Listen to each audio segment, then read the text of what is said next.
por la supremacía política, militar y económica.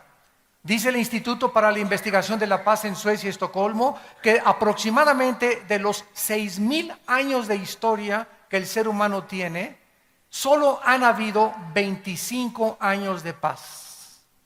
En 6,000 años de historia, la historia nos muestra que el hombre ha estado continuamente en conflicto el uno contra el otro, nación contra nación, imperios contra imperios. La historia se puede resumir en que el ser humano está en guerra consigo mismo. Y como no tenemos paz nosotros en nuestra vida, tenemos que buscar la guerra contra los demás. La Biblia dice claramente que en el capítulo 11 del libro del Génesis se inició el primer intento del ser humano por levantar una torre, la famosa Torre de Babel, con el propósito de llegar al cielo. Dice la Biblia que en aquel tiempo toda la humanidad tenía una sola lengua y que aconteció que cuando los hombres salieron al oriente, llegaron a la altura de la llanura de Sinar. La tierra de Sinar es el paralelo o el sinónimo de Babilonia. Y la palabra Babilonia, que significa la puerta del cielo, es exactamente donde se encuentra la nación de Irak. Actualmente Irak es la nación donde estuvo el huerto del Edén. En Irak es la nación donde se cometió el primer pecado. En Irak es la nación donde se encuentran 4 ángeles, de acuerdo a Apocalipsis 9, atados junto al río Éufrates, que son los más poderosos ángeles de Satanás, esperando la tercera guerra mundial para ser desatados y causar el conflicto internacional para que unos a otros nos destruyamos. Irak, pues, de acuerdo a la Biblia, es la ciudad o la nación más nombrada después de Jerusalén. Jerusalén es la primera nación, Babilonia es la segunda nación más nombrada en la Biblia.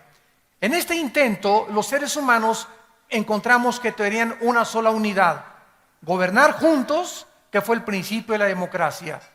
La democracia no comenzó con los griegos ni con los romanos, la democracia comenzó en la Torre de Babel, el gobierno de los humanos, el gobierno del pueblo, para que el pueblo pueda gobernar sin tomar en cuenta a Dios. Aquí se inició el intento de la democracia. En segundo lugar, tenían un solo propósito: hacerse un hombre. Hagámonos un hombre.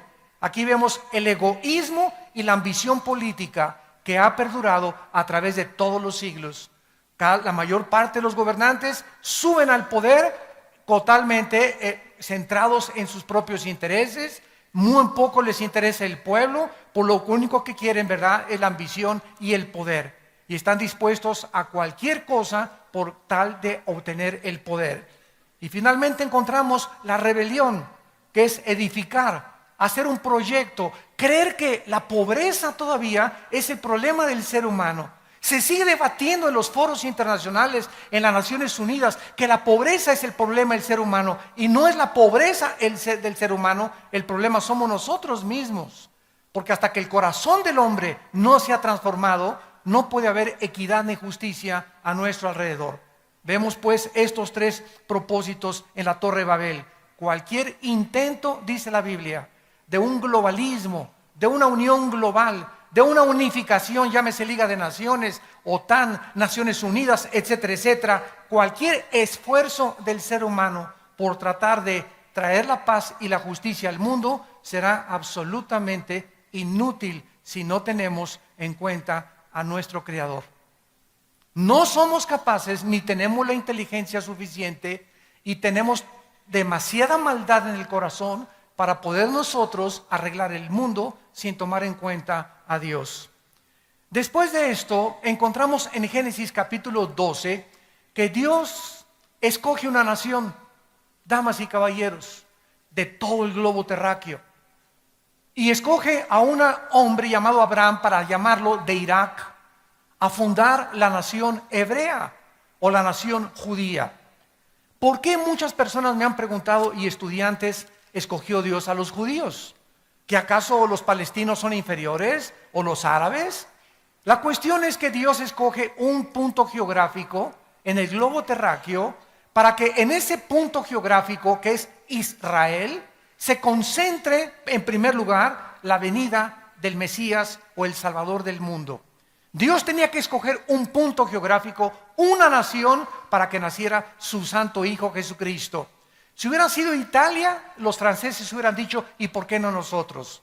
Y si hubieran sido los ingleses, los alemanes hubieran dicho, ¿y por qué no nosotros? Si hubiera sido México, los guatemaltecos nos hubieran echado también el compromiso, ¿verdad? De decir, nosotros teníamos el derecho más que ustedes de tener aquí la atención del mundo. La cuestión es que Dios escoge en su soberanía una nación para que nazca el Mesías, y fue la nación de Israel. Los judíos no son mejores que los árabes, no son mejores que los mexicanos, no son mejores que ningún otro ser humano, porque la Biblia dice en Deuteronomio 7 que por gracia los escogió y por el amor que Él tiene a la humanidad. En segundo lugar, Dios escoge una nación para que a través de esta nación tuviéramos los 66 libros que forman las Sagradas Escrituras. Él tenía que escoger un pueblo donde el hebreo es uno de los lenguajes más completos y más profundos de toda la humanidad. En segundo lugar es el griego, porque el hebreo era el idioma que Dios escoge para que se escribieran las Escrituras. En tercer lugar, para que en Israel se concentrara la atención mundial desde hace 6,000 años. Y de hace 6,000 años hasta el siglo XXI, Israel es el centro de la envidia, de la discordia, del odio, del antisemitismo. Hasta este momento, los sociólogos, los arqueólogos, los antropólogos no han podido entender por qué Adolfo Hitler odiaba a los judíos. ¿Por qué se volvió de Rusia, Inglaterra y Estados Unidos en su ataque contra los judíos cuando ni siquiera eran una nación? Era un odio inexplicable que tenía él que destruirlos totalmente. Solo la Biblia nos muestra por qué ese odio de los poderes invisibles de maldad contra ese pueblo, precisamente porque a través de ese pueblo tenemos la única verdad absoluta, que es la Biblia, y a través de ese pueblo Dios levantó al Mesías, al Salvador del mundo. Y finalmente Dios funda la nación hebrea para que sea en Israel donde se cumplan las profecías de los últimos tiempos, como a continuación vamos a desarrollar. Después de que Dios funda la nación hebrea a través de los 12 hijos de Jacob, de las 12 tribus, ellos tienen que huir a Egipto. Y encontramos en la historia que antes de los sumerios y de los asirios, la civilización egipcia es una de las más antiguas, sino que es la más antigua de la humanidad. ¿Cómo sabemos esto? Simplemente las pirámides de Giza. La pirámide de Giza o la pirámide de Keops, Kefren y Miserino son las construcciones más absolutamente maravillosas, y es la séptima maravilla del mundo que queda en la historia de la humanidad, las pirámides de Egipto. Nadie sabe hasta este momento. Yo he buscado y ahondado en especulaciones, en arqueólogos, en antropólogos que dicen que tienen 4,000 años, que tienen 3,500 años, que fueron levantadas antes del diluvio universal, pero las pirámides de Egipto nos dan testimonio de la increíble antigüedad y de las matemáticas, la astronomía y la física que se necesitaron sin computadoras, sin herramientas modernas, para haber levantado esos monumentos de casi 15 toneladas cada una de las piedras, que hasta ahorita nadie puede explicar cómo pudieron haber trabajado en esta construcción. Los hebreos son llevados a Egipto, son oprimidos por aproximadamente 70 años, y vemos que precisamente Dios los saca de Egipto por la mano milagrosa de Moisés a través del Mar Rojo, y los trae otra vez a la tierra de Canaán. En los últimos años, Egipto fue el único país que mantuvo un tratado de paz con Israel. Hace 30 años, el presidente Mubarak, que acaba de ser derrotado, firmó un tratado con Israel. El presidente Assad, que estaba antes que Mubarak, había firmado un tratado de paz y lo asesinaron. Entonces Mubarak firma el tratado de paz, y durante 30 años Israel está protegido por Egipto y por el otro lado por Jordania. Además que Inglaterra y Estados Unidos seguían apoyando a la nación de Israel. Acaban de derrotar a Mubarak, como todos ustedes lo saben. la hermandad musulmana tomó el poder y ahorita hay un espíritu en el Medio Oriente de derrocar a todos los dictadores que apoyen a la nación de Israel. La única nación que falta por ser derrocada es Jordania. Y ya están, hace 4 o 5 días, ya sacaron la embajada de Israel de Jordania los judíos, porque querían atacarla como la atacaron en Egipto. Y cuando tomen Jordania, damas y caballeros, Jesucristo dijo en Lucas 21:20 que cuando Israel estuviera rodeada por ejércitos, sabríamos que nuestro fin había llegado, que nos encontrábamos al final de la última generación. Vemos después de Egipto que se levanta el imperio de los asirios. En el año 722 a.C., los asirios toman a los judíos y se los llevan cautivos. En la guerra de 1967, el mes de junio, los judíos tomaron las colinas del Golán, que son exactamente la frontera con Siria. Y cuando los judíos tomaron las colinas del Golán, hasta el día de ayer, el presidente Mahmoud Abbas del Estado palestino acaba de demandar ante las Naciones Unidas y ante las 194 naciones del mundo que el Estado palestino quiere no solamente tener territorio dentro de Israel, sino que le devuelvan las colinas del Golán, que le devuelvan la franja de Gaza y que devuelvan la franja oriental, lo que era antes Cisjordania, donde estaba Judea y Samaria. Si los judíos, escúchenme por favor con mucha atención, si los judíos devuelven las colinas del Golán como lo está demandando ante las Naciones Unidas, por primera vez en la historia desde 1948 que se fundó la nación de Israel, Israel quedará indefendible militarmente. No podrá defenderse de Siria, porque es la única defensa y la única barrera que tiene para poder ser atacada o invadida por ejércitos extranjeros. Así que en este momento, en el mundo se está debatiendo en los poderes espirituales las semanas, los meses o los años que nos quedan antes de que explote una guerra mundial y se levante un hombre llamado el Anticristo, del cual vamos a hablar más adelante. Después de los asirios se levanta Babilonia. Babilonia es uno de los imperios más interesantes porque el rey Nabucodonosor mandó edificar los famosos jardines colgantes de Babilonia, que se constituyeron en una de las séptimas maravillas del mundo. Babilonia es el primer imperio de la Biblia y de la historia, donde comienza lo que dice Cristo en Lucas 21:24, el tiempo de los gentiles.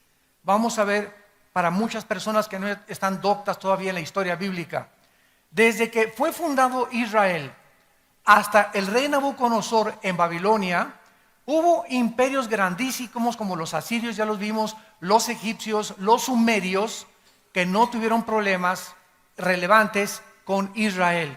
Sin embargo, el rey Nabucodonosor, 100 años después de que los asirios en el año 722 atacan a los judíos, Nabucodonosor conquista y sitia Jerusalén y se lleva a los judíos cautivos hacia Babilonia. Dentro de estos cautivos iba un hombre llamado Daniel, con 3 amigos que pertenecían a la clase media alta de los judíos. O sea, eran muchachos educados, eran muchachos bien parecidos, eran muchachos que conocían las escrituras profundamente, pese a su edad de 15, 16, 17 años de edad. Y Daniel propone a los 18 años de edad no contaminarse con el alcohol, con la inmoralidad, con el homosexualismo, con el transexualismo, con todas las cosas que dominaban a Babilonia como uno de los imperios más degenerados que han existido. Daniel llega a los 90 años de edad. Él sirve a 3 emperadores y a 3 gobernantes internacionales, y entonces Daniel recibe la visita de un ángel de Dios. Y este ángel de Dios le revela a Daniel desde hace 2606 años, o sea 606 años antes de Cristo, Nabucodonosor conquistó Judea y Samaria, hasta el siglo XXI, desde esa época, Dios pone en orden, como se los voy a demostrar, quiénes eran los imperios que iban a continuar en el orden establecido divino, gobernando el mundo hasta la venida de Cristo. Y para el asombro de todos ustedes, vamos a comprobar que las naciones que actualmente se están poniendo del lado de la América y de las Chivas, los que están poniéndose la camiseta de un partido y los de otro partido, ya decidieron exactamente qué papel van a formar en el último ataque contra la nación de Israel. Estas naciones están en existencia y son las naciones actualmente, más de 2500 años después, que son los más grandes enemigos de la nación de Israel. En el capítulo 2 de Daniel, el rey Nabucodonosor tiene un sueño, y en aquel tiempo los reyes estaban rodeados de toda la descendencia de Walter Mercado. Astrólogos, brujos, magos, hechiceros. Es increíble cuántos gobernantes en nuestra época actual siguen consultando a los magos, a los astrólogos, sus horóscopos, etcétera, etcétera, cuando todo esto la Biblia lo condena. Y la Biblia nos muestra que cualquier persona sumida en la astrología, en la hechicería, en el ocultismo, en la magia, en los mediums, etcétera, etcétera, son personas que han pisado y se encuentran en dominios de Satanás. La Biblia prohíbe cualquiera de estas prácticas. Nabucodonosor les habla a todos estos magos y hechiceros: interprétenme el sueño. Ninguno de ellos le puede interpretar el sueño, porque ese sueño se lo había puesto Dios al rey Nabucodonosor. Entonces Daniel, que era en aquel tiempo el jefe de los consejeros del rey Nabucodonosor, le pide al rey y le dice: dame por favor, oh rey, un tiempo para orar y pedirle al Dios de los cielos, al Dios altísimo, la interpretación de tu sueño. En el capítulo 2 de Daniel, versículo 19, la Biblia dice que entonces el secreto fue revelado a Daniel en visión de noche, por lo cual bendijo Daniel al Dios del cielo, y Daniel habló y dijo: sea bendito el nombre de Dios de siglos en siglos, porque suyos son el poder y la sabiduría. Él muda los tiempos y las edades, quita reyes y pone reyes, da la sabiduría a los sabios y la ciencia a los entendidos. Él revela lo profundo y lo escondido, conoce lo que está en tinieblas y con él mora la luz. Y más adelante le dice en el versículo 36, rey Nabucodonosor, este es el sueño. El rey Nabucodonosor, antes de interpretar esto, había visto un sueño con una estatua gigantesca. La estatua tenía la cabeza de oro. El pecho y los brazos de la estatua eran de plata. El vientre de la estatua era de bronce. Las dos piernas de la estatua eran de hierro. Y los dedos de la estatua, 5 de cada lado, eran de hierro mezclados con barro. Entonces Daniel le dice al rey Nabucodonosor: tú eres, oh rey, la cabeza de oro, el imperio babilónico. Después de ti vendrá otro imperio inferior, que está compuesto por la plata, que en la historia es los medos persas, la alianza que hubo entre los medos y los persas. Y después le dice Daniel al rey: vendrá otro imperio que está representado por el bronce, que serían los griegos. Y después de ese imperio, le dice Daniel, vendrá un cuarto imperio que representan las dos piernas, que sería el imperio romano, el último de los imperios antes de que regrese a Cristo, como lo vamos a ver. Estas dos piernas de hierro representan la división del imperio romano entre Alejandría y Constantinopla. Roma se dividió en el año 350 después de Cristo, pero Roma es el único imperio de la historia que se ha perpetuado. No políticamente, Roma continúa en una forma de religión. Es el único de los imperios del pasado que se perpetuó en una forma religiosa. Entonces, el emperador Constantino nombra al primer papa, nombra al primer emperador Pontificus Maximus de Roma y lo coloca en el lugar de la silla, pero en forma religiosa y no en forma política. Muy bien, veamos nosotros en los 4 metales, oro, plata, bronce y hierro, el deterioro de los imperios a través de los siglos. Esto simboliza claramente que el deterioro de los imperios iba a ser cada vez peor y peor y peor hasta que Cristo regresara. En segundo lugar, de acuerdo a esta visión, dice el capítulo 2, versículo 43 en adelante: así como viste el hierro mezclado con barro, se mezclarán por medio de alianzas humanas, pero no se unirán. Versículo 44, y en los días de estos reyes, el Dios del cielo levantará un reino que no será jamás destruido, ni será el reino dejado a otro pueblo. Desmenuzará y consumirá a todos estos reinos, pero él permanecerá para siempre. De la manera que viste que del monte fue cortada una piedra, no con mano, el gran Dios ha mostrado al rey lo que ha de acontecer en los últimos tiempos, en el futuro o en el porvenir. Damas y caballeros, cuando esta estatua estaba erigida y Daniel le interpreta el sueño, una piedra vio Daniel que caía contra los pies de la estatua, o sea que de Roma surgen los 10 dedos mezclados de hierro y de barro. Los 10 dedos representan la última forma de gobierno mundial del anticristo. No va a haber más imperios, no va a haber ninguna nación que se levante hasta que oigamos que en Europa se van a juntar 5 naciones con 5 naciones del Medio Oriente. El hierro representa el Imperio Romano, el barro representa el Medio Oriente. Cuando oigamos que se juntan 5 naciones del Medio Oriente con 5 naciones de Europa para formar una confederación política y económica, entonces de ahí surgirá el futuro gobernante diabólico mundial que la Biblia llama el anticristo. No antes, no podemos especular hasta que no se haga este tratado. Lo más interesante es que en este momento hay una recesión económica mundial. En este momento el mundo está atravesando una recesión económica internacional. Y lo que más me sorprende es que Grecia aparece en la Biblia como una de las naciones, ya vimos que forma parte de la estatua del anticristo, y ahorita Grecia está provocando la caída de la Unión Europea.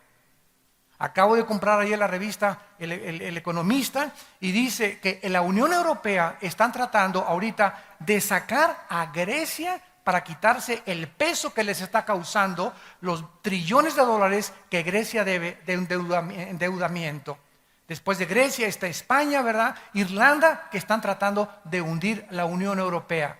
Sin embargo, hay muchos que no quieren deshacerse de Grecia todavía, pero a ese grado está llegando la Unión Europea, porque el euro, por primera vez en la historia, está a punto de ser totalmente desmoronado.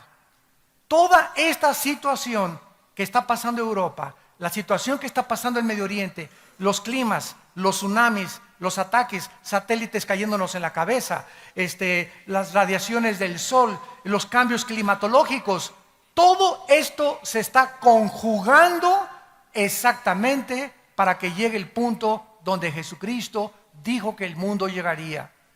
Muchos de ustedes siguen todavía con Triunfo del Amor y con sus telenovelas y por acá y por allá queriendo hacer dinero. Otros hombres siguen adulterando y buscando una mujer que los haga felices, mujeres que viven en el salón de belleza con 10 cirugías plásticas tratando de mantener la belleza, etcétera, etcétera. El mundo sigue en el purrún, purrún. Y Cristo dijo, como en los días de Noé, estaba la gente bebiendo y trabajando, y no hay nada de malo en todo eso, pero la gente no le importaba a Dios. Y llegó el momento, damas y caballeros, porque para esta hora hemos nacido. Para que nuestros hijos cuando crezcan, ellos puedan saber que nosotros no permanecimos impávidos ante la situación y que levantamos la bandera de la verdad hasta el final de los tiempos. Tenemos que influir a nuestra generación y tenemos una sola vida para hacerlo. De levantar los valores morales otra vez en México, levantar otra vez la Biblia, levantar al mundo y decirle, somos personas, agentes morales, responsables delante de Dios. Y estamos a punto de entregar, el Titanic se está hundiendo. El mundo se está hundiendo ante nuestro alrededor y la gente como en el Titanic, ja, ja, ja, jojiji, jojojo, tomando y chupando y por aquí, por allá, y el barco hundiéndose. Así está el mundo a nuestro alrededor. La gente cada vez está peor, la inmoralidad, la degradación, las perversiones sexuales, matrimonios entre hombres con hombres, mujeres contra mujeres. ¿Ustedes creen que Dios está contento con todo esto? ¿Y nos enojamos porque hay catástrofes? ¿Y por qué si Dios es bueno manda tsunamis? Nosotros hemos escogido precisamente el mundo que estamos viviendo y hemos hecho del mundo lo que el mundo ha hecho ahorita. El mundo ahorita es un basurero de inmoralidad y de depravación moral. Y muy poca gente está consciente y dice la Biblia que cuando Cristo venga, vendrá como ladrón en la noche. Vendrá de repente sobre tu vida y si Cristo no viene en 2 años o en 4 años, prepárate el día de tu muerte para encontrarte con el juez de toda la humanidad. Porque tú y yo vamos a dar cuentas de nuestra vida y de lo que hicimos mientras estábamos en este cuerpo. Vemos nosotros entonces que de acuerdo a la Biblia, la última forma de gobierno mundial no iba a ser Rusia. Qué increíble es esto. No iba a ser Estados Unidos, no iba a ser Inglaterra, no iba a ser Alemania, no iba a ser una sola nación. La última forma de gobierno mundial iba a ser la unificación de 10 naciones que representan los 10 dedos de la estatua de la profecía de Daniel. Con una mezcla del hierro, Europa, con el barro, el Medio Oriente. Y en los días de estas 10 naciones que el anticristo gobernará, es cuando Jesucristo regresará en su segunda venida. Vamos a analizar la historia para ver la exactitud de las profecías bíblicas. Es interesante que desde el Imperio Romano hace 2000 años, ninguna nación, ningún imperio ha vuelto a surgir. Hasta el siglo XX, damas y caballeros, los otomanos o los turcos trataron junto con Inglaterra, hasta después de la Segunda Guerra Mundial, de controlar el Medio Oriente.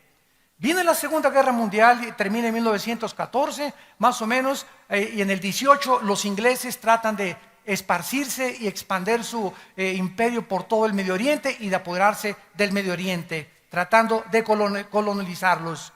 Y vemos entonces que Inglaterra saca a los otomanos y entonces llega la Segunda Guerra Mundial.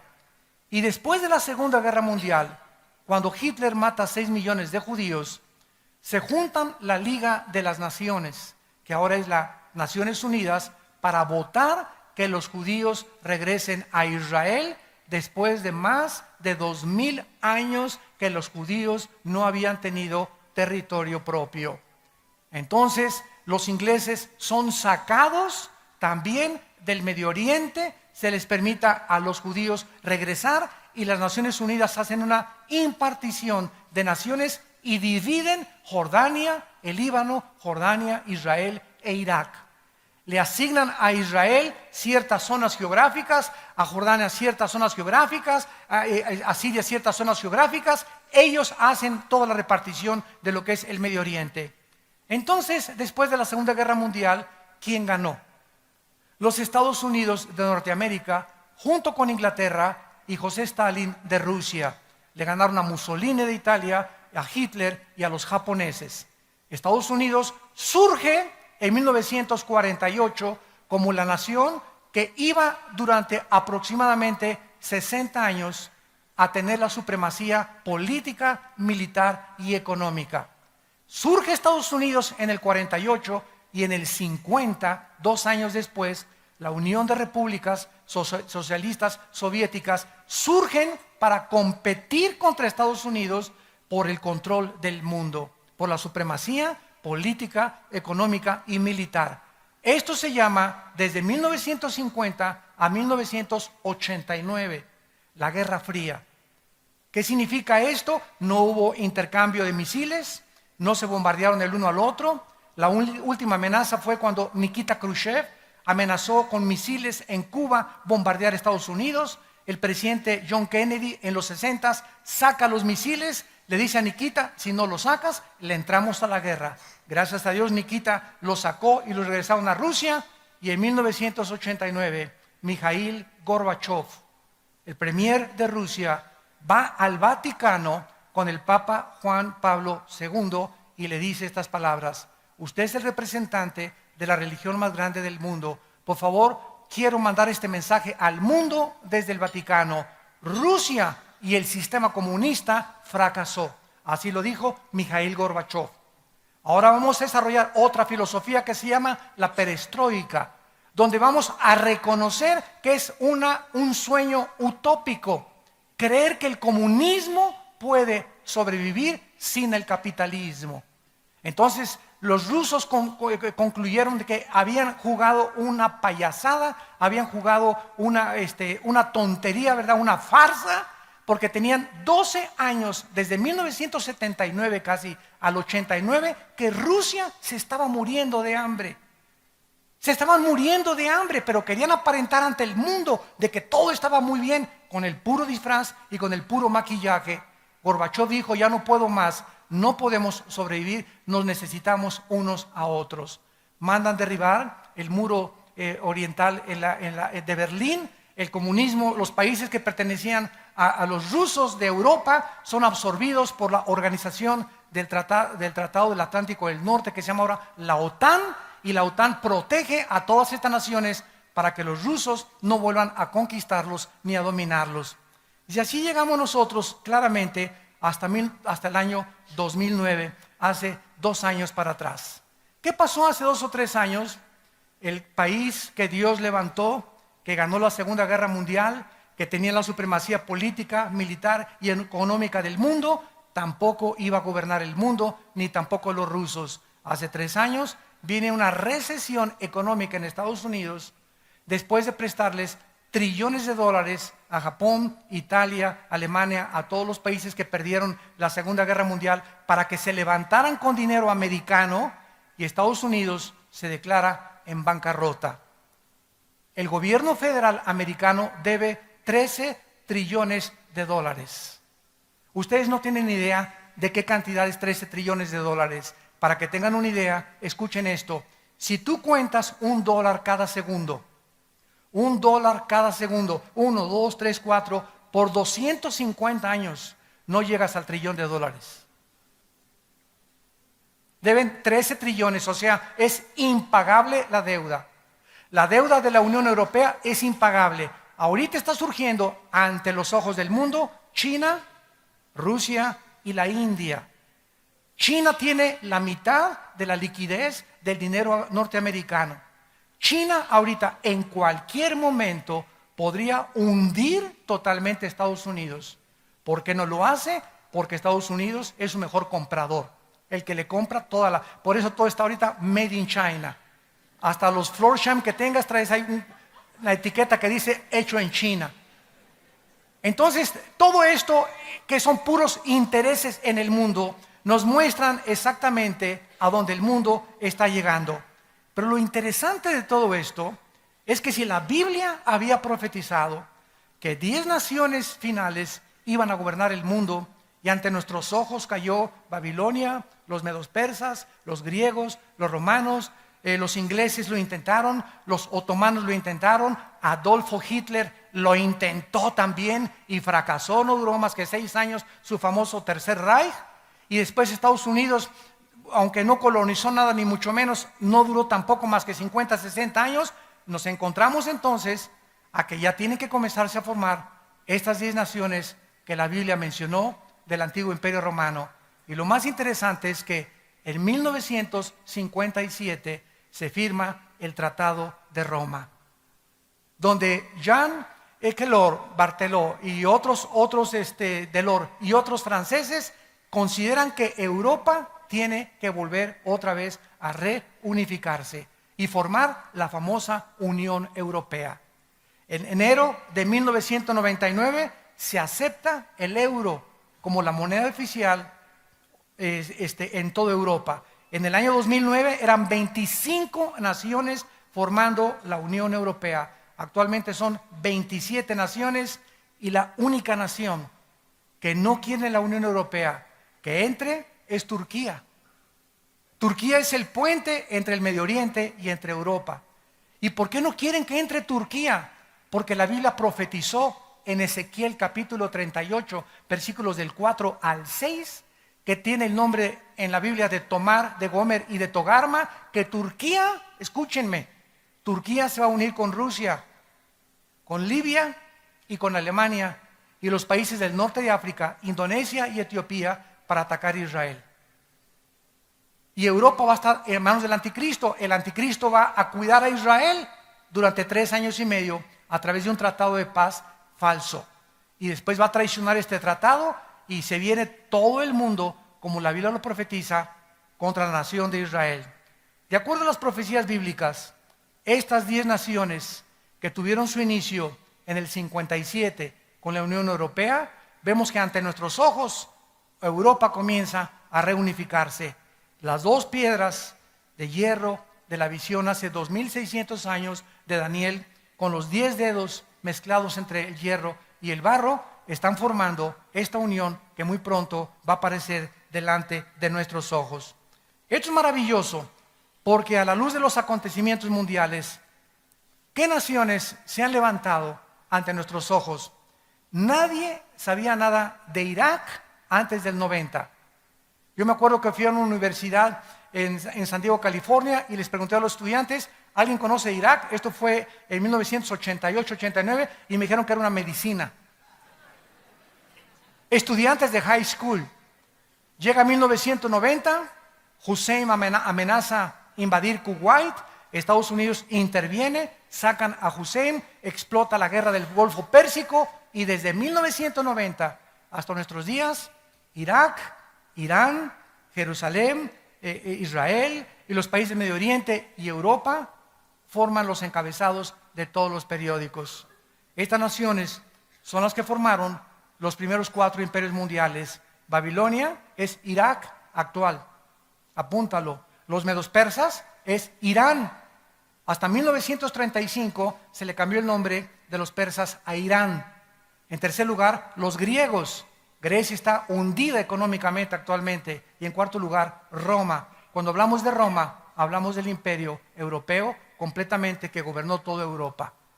Estas 4 naciones estarán ocupando la supremacía mundial cuando el anticristo regrese. ¿De qué nos habla esto? Que el anticristo va a surgir del Medio Oriente. No va a surgir de Italia, no es el príncipe Carlos, no es el príncipe Felipe, no es el Papa, no fue Gorbachev, que el 666 lo tiene Pancho Pistolas, aunque le tenga Pancho Pistolas el 666, el anticristo va a surgir de la región de lo que era la Mesopotamia, entre Siria e Irak. De ahí va a surgir el anticristo de acuerdo a Daniel capítulo 7. Y cuando el anticristo surja, va a tener 2 oficinas, una en Roma, en la nación de Italia, en la ciudad de Roma, y la otra en Irak, en la ciudad de Bagdad, que está siendo reconstruida ya. Y desde ahí el anticristo mandará marcar a todos los seres humanos con la marca del 666. Pero antes de todas estas cosas, la Biblia nos muestra que habrá la tercera guerra mundial. Dice en Apocalipsis capítulo 16 que el anticristo reunirá a las naciones del mundo. Y esto es interesantísimo, porque yo me pregunté hace algunos años, ¿por qué quieren destruir a Israel? ¿Por qué la guerra del Armagedón, que se va a librar en el Valle del Megido? Los que han ido a Israel, los invitamos, vamos a ir el próximo marzo del año que entra.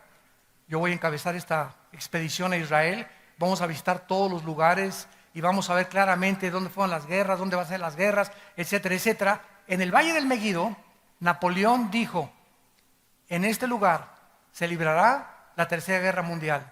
Él sin conocer la Biblia. Bueno, ahí en el Valle del Megido se va a lograr la tercera guerra mundial, pero ¿por qué Israel? ¿Por qué se van a juntar las naciones, como dice la Biblia, contra Israel? ¿Qué tiene de interesante? Un punto no es más grande que el estado de Nueva Jersey, Israel, contra 22 naciones árabes, con más de 25 millones de árabes alrededor. Es que, de acuerdo a la Biblia, escúchenme bien, Israel va a encontrar petróleo. Y el petróleo que surge en Israel, si ahorita lo odian, va a ser con odio jarocho. Porque si ahorita quieren expulsarlos de ahí sin tener ninguna razón absoluta, cuando encuentren petróleo va a ser la manzana de la discordia, donde lo dice Ezequiel 38, dice vendrán a arrebatar despojos, que es la palabra hebrea para aceite quemado o para petróleo. Y esta es la razón por la cual se va a convertir todavía más grande la manzana de la discordia y se reunirán para atacar y controlar el centro geográfico del planeta Tierra, donde el 65% de la producción petrolera se encuentra concentrada en el mundo. Entonces, todo mundo ahorita quiere, ¿qué cosa? Gobernar el Medio Oriente. ¿Por qué? Porque ahí se encuentra el precioso oro negro, como le llaman en Europa. El oro negro, el que controle el petróleo, pone de rodillas al mundo. Estados Unidos consume el 50% de la producción petrolera mundial, seguida por China, Rusia y Alemania. Imagínense ustedes un boicot de petróleo contra Estados Unidos.